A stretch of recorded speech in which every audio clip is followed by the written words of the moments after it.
Bonjour à tous et à toutes, j'espère que vous allez bien et bienvenue aujourd'hui pour une nouvelle vidéo. J'ai décidé aujourd'hui de reprendre un concept de vidéo qui avait l'air de vous avoir plu. Il s'agit de 10 faits livresques, c'est-à-dire 10 faits en rapport avec la littérature ou les auteurs. Voilà, j'espère que ça vous plaira.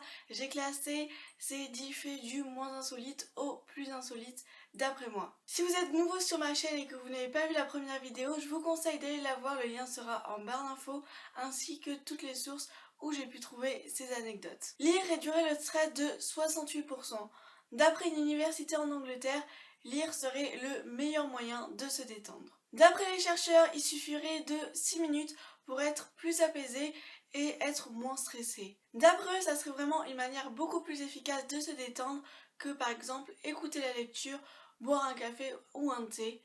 Donc vous savez ce qu'il vous reste à faire, surtout continuez à lire. Peut-être que le roman La disparition de Georges Perec vous dit quelque chose. C'est un roman qui a été écrit en 1969 et l'auteur s'est imposé une contrainte d'écriture, une contrainte technique, c'est-à-dire qu'il n'a pas le droit d'employer la lettre E. Si cela vous intrigue, je vous conseille d'aller lire quelques extraits sur internet de cette œuvre et vous pourrez voir que c'est vraiment une œuvre cohérente et qu'on ne trouve pas une seule fois la lettre E. Zola est un des auteurs les plus reconnus de la littérature française, mais saviez-vous qu'il a échoué 2 fois aux épreuves du baccalauréat et il n'a jamais obtenu son bac? Élémentaire, mon cher Watson.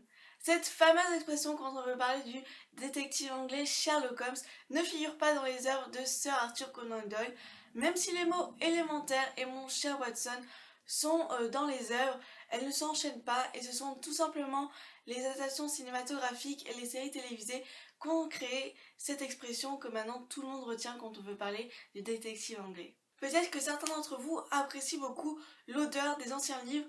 Eh bien, il faut savoir que cette odeur permet aux scientifiques de savoir quel âge a le livre et s'il est proche ou non de la décomposition. Et oui, parce que selon l'époque où le livre a été imprimé, celui-ci a une plus grande ou non durée de vie.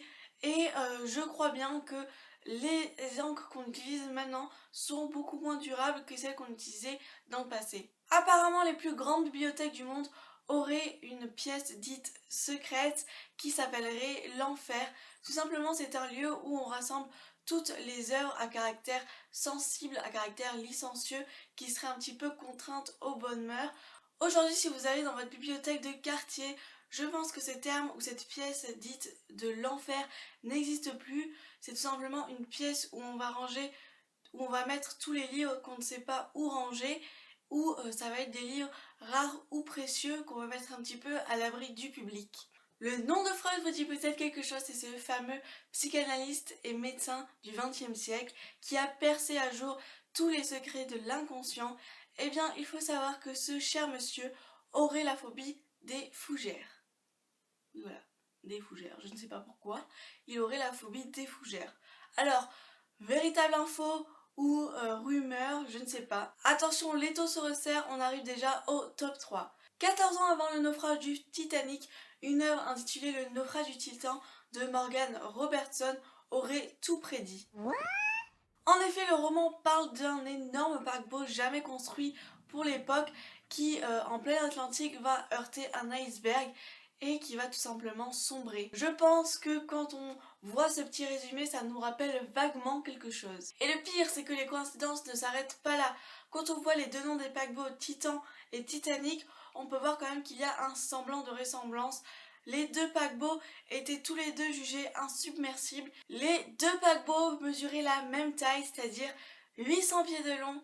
Ils avaient le même nombre de passagers, mais surtout la coïncidence la plus flagrante, c'est qu'ils n'avaient pas assez de canaux de sauvetage pour tout le monde. Ça fait quand même énormément de coïncidences, donc je vous laisse quand même cogiter par rapport à ce mystère qui je pense ne sera jamais résolu, mais quand même c'est vraiment impressionnant. Au Brésil, il est possible pour les prisonniers de réduire leur peine de prison en lisant. En effet, les détenus peuvent réduire leur peine d'emprisonnement jusqu'à au moins 48 jours par an en lisant des livres, mais il ne s'agit pas tout simplement de les lire, il faut aussi qu'ils fassent une dissertation dessus qui sera ensuite évaluée. Ce programme créé par le service correctionnel du Brésil vise à diminuer l'alphabétisation dans les prisons qui est très élevée, mais aussi à favoriser la réinsertion des détenus. Et enfin, à la première place, sachez que le mot swag, que certains ont pu employer il y a quelques années, a tout simplement été inventé par